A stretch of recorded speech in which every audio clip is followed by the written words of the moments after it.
atau molekul raksasa yang merupakan gabungan dari asam amino lewat ikatan peptida. Dengan kata lain, protein terbentuk dari polimerisasi asam amino. Peptida adalah polimer gabungan hingga 50 asam amino yang berbeda. Ikatan yang terjadi antara protein selain ikatan peptida antara asam amino dan penyusunnya. Apa sih itu fungsi protein? Yang pertama ada sebagai enzim, yaitu biokatalis bagian utama molekul enzim yang disebut dengan apoenzim merupakan molekul protein. Yang kedua sebagai alat angkut atau protein transport yang berfungsi sebagai alat pengangkut oksigen dan ion besi. Yang ketiga ada sebagai pengatur gerakan, yaitu protein kontraktil. Pengatur gerakan yang dimaksud di sini ialah gerakan otot yang disebabkan oleh dua molekul protein yang saling bergesekan. Yang keempat ada sebagai penyusun jaringan protein struktural. Protein ini berfungsi sebagai pelindung jaringan di bawahnya, misalnya keratin pada kulit dan lipoprotein yang menyusun membran sel. Yang kelima sebagai protein cadangan yang berfungsi pada cadangan makanan, misalnya kecambah dan ovalbumin. Yang keenam ada sebagai antibodi, protein antibodi yang berperan dalam melindungi tubuh dan mikroorganisme patogen. Yang ketujuh ada pengatur reaksi protein. Pengatur protein yang berfungsi sebagai pengatur reaksi di dalam tubuh. Misalnya, insulin yang berperan dalam mengubah glukosa menjadi glikogen. Macam-macam struktur protein.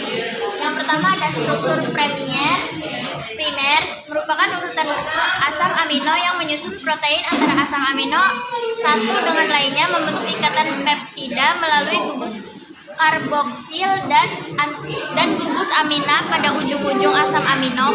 Contohnya adalah insulin sapi. Yang kedua ada struktur sekunder. Struktur ini terbentuk dari ikatan hidrogen yang terjadi antara gugus-gugus amina dengan atom hidrogen pada rantai samping asam amino, sehingga membentuk lipatan-lipatan. Struktur tersier dan kuartener. Struktur tersier memperlihatkan bentuk 3 dimensi protein. Lalu bentuk 3 dimensi distabilkan oleh 4 interaksi antar molekul pada rantai samping, seperti ikatan hidrogen, ikatan silang disulfida, jembatan garam, dan interaksi hidrofobik.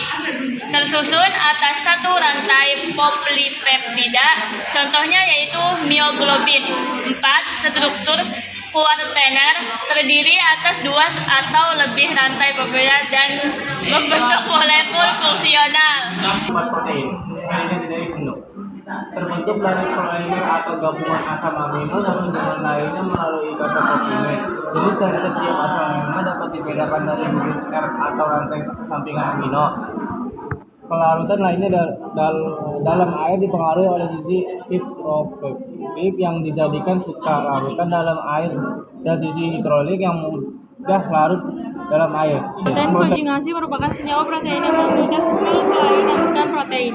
Protein konjugasi terdiri atas nukleoprotein, glikoprotein, fosforprotein, lipoprotein, dan 5 kropoprotein.